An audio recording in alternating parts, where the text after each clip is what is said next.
Hey guys, welcome to my channel. My name is Layla. I recently had a kitchen renovated, and I just wanted to go through with you common mistakes people make when designing their kitchen or renovating that. From my interior design expertise, I would like to share with you the top 10 mistakes and how to avoid them in kitchens. Right, let's get right into it. So the first one is not having enough drawer space. So I cannot emphasize enough how drawers are so important in kitchens. I wish I had more, but at least I have quite a few, which is really good. I'm so happy about that. But it's a common mistake people do is instead of having drawers, they have cupboards. And with the cupboards, when you open them, you really cannot see at the back. And you have to take all the items from the front away in order to see what's at the back. And you forget what you have at the back. Drawers are so good because you can just open them so easily and you can store different things. I have stored cutlery and cooking utensils, scissors, which is so useful. And on my second drawer, I have stored some plates, some cups, and plates and saucers, and that is really great.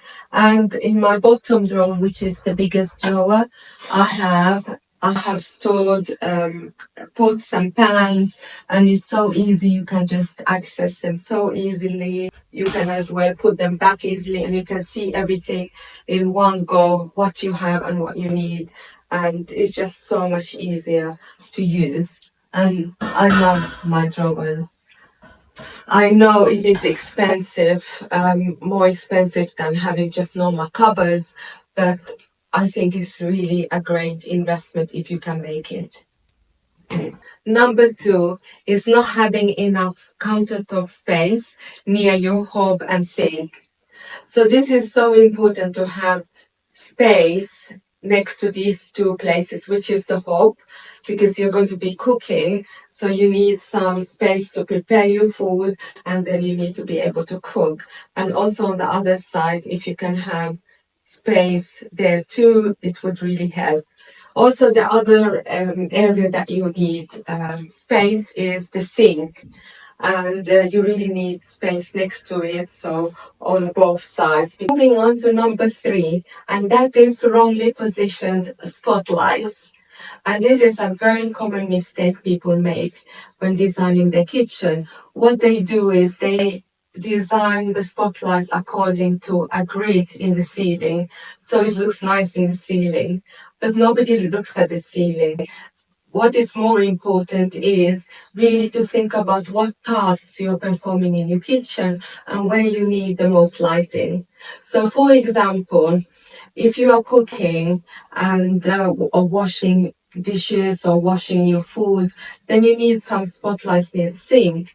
And if you're cooking, you need it near the hob, and you need some near the fridge.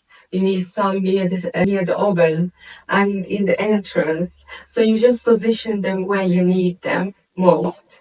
So with spotlight positioning for countertops, I would suggest that what you do is you position them between the wall unit and the end of the countertop. So in between this space, and you position it there in the middle, because that way when you are doing any work in the sink or hob, or you're cooking in the hob, then the shadow doesn't cast on your head, so you have a shadow. What it does, it casts the light in front of you, so you don't have a shadow that way. If you do it at the back or sort of away from the end of the countertop, then what happens, it will cast a shadow on your head, and then you will have a shadow whenever you are trying to cook or eat food or wash dishes. Another common mistake people make in their kitchen lighting is using a cool spotlight, and you don't want to use a cold spotlight because that will make it look very clinical. So you want to use a spotlight which has warmth to it. So I suggest something like 2700 Kelvin, which is a really nice warm light. Number 4 is not using clever storage solutions, and this is a mistake that can be avoided easily if you think ahead. So for example, in my kitchen, I had this space which was very narrow. It was super narrow. And I could have just ignored it and just done nothing with it.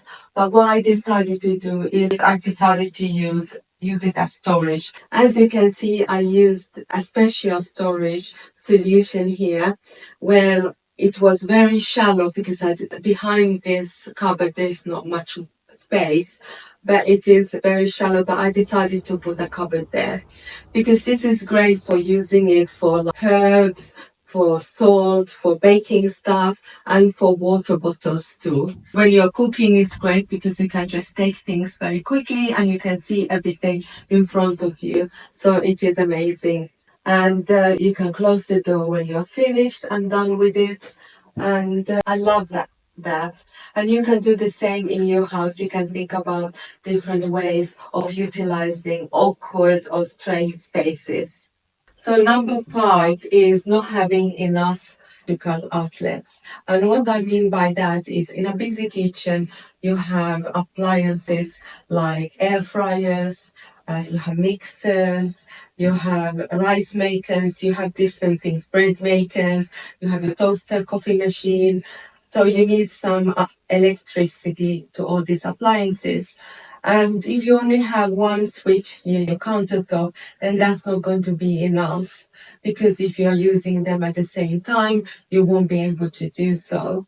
So it is really important to think about how many electrical outlets you need, and it will be better to have more than you normally think. So just add an extra one there on me, because you will really be happy that you have done that, because those are pockets, you will always use them. And especially if they are near the countertop. And there are different ways you can put them. You can put them on the splashback, you can put them on the sides. I have got mine on the side there. You can, if you have an island, you can have one of the ones that pop up, or you can have them under the island.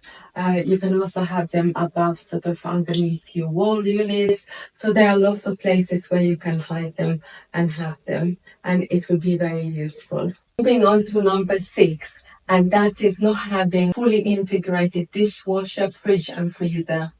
I'm lucky I have all those. So that means that it would make your kitchen look very seamless.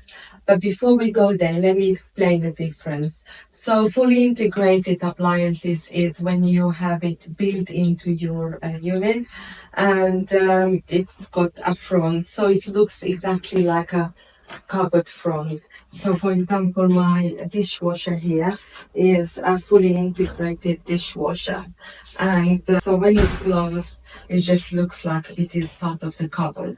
And the second type is the freestanding appliances. And those are appliances that when you look at them, you can see it's a fridge freezer, you can see it is a dishwasher. My preference is to have it integrated, and I think it's a mistake that people make, is to have it on show, because that makes your kitchen look more bulky and it makes it more utilitarian as well. And I think kitchens look lovely when they look very sleek and the things are hidden, because I don't think you need to show them. We're going to be moving now to number 7, and that is not having under the wall unit lighting.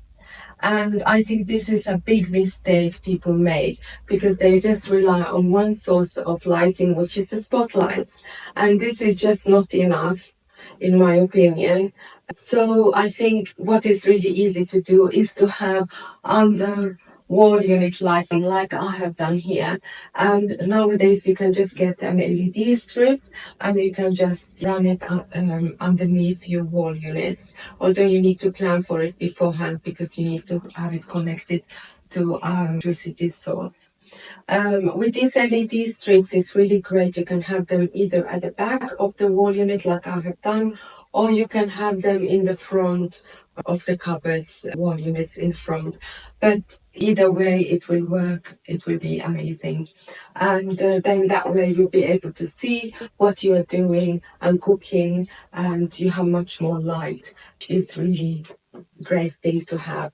So this is a mistake I would definitely try and avoid. Moving on to number 8, and that is making the right decision on your fronts of your kitchen. So I would say number 1 is the high pressure laminate, number 2 is wood, and number 3 is metal. So let's cover the high pressure laminate first. And what I mean by that is you have 2 types. You have matte and you have glossy. And what you need to do is you really need to think about, cleaning and durability and how it looks. So these are all key things that you need to consider. I would say going for matte, like I have done, is much better because then it doesn't leave finger marks. But if you go for glossy, then you'll be always cleaning it because it will have lots of finger marks. Of course, it depends on what kind of handles you go. If you go for big handles, then you can have glossy, it's fine. But if you go for handleless, like I have done, then matte would be a really good option to go for. Moving on to number 2, which is wood. So wood is a bit more expensive, and I've got it in my wall cupboards. I like to mix and match the different materials. I think it makes it look really nice. So for example, having wood in the wall units is great because then you can break the material, and mixing materials in design is always amazing. And now moving on to number 3, which is the metal. Metal is mainly used in commercial kitchens, so it makes it look very utilitarian. It's less used in residential, but you can use it as well in residential if you wanted to. So these are the choices that you need to make. Just look at the materials and decide what is best for you. Number 9, not having a breakfast area. So important if you have space and you can have one. I love my breakfast area because you can store all your breakfast items in one place and you can close the doors when you're done with it. And you can house in your breakfast area your toaster, your coffee maker, you can have your cereals, you can have your teas and coffees, you can have some cutting boards as well and your cookbooks. And down here we have our mugs. So if you do have space, I would say it's a mistake not to have one of these because they are such a time saver and so easy in the morning when you wake up and you need to make your breakfast in a hurry, and it totally saves a lot of time and space as well. Moving on to number 10, and this is my last one, and it is not having enough ventilation in your kitchen. So I would say always try and install a really nice hood above your cooker because it is so important that you ventilate the food fumes from your house because these can cause health risks and air pollution inside your home. If you do have a window like I have, I'm lucky to have a window in my kitchen, then it is great because I can open that too and let all the fumes out. But if not, not to worry. All you need to do is have a really good ventilation to be able to vent outside your hood. That's it for now. If you like this video, please give it thumbs up and please subscribe to my channel. And these top 10 mistakes that have gone through are my personal opinion, and hope you enjoyed it, and I'll see you soon. Bye.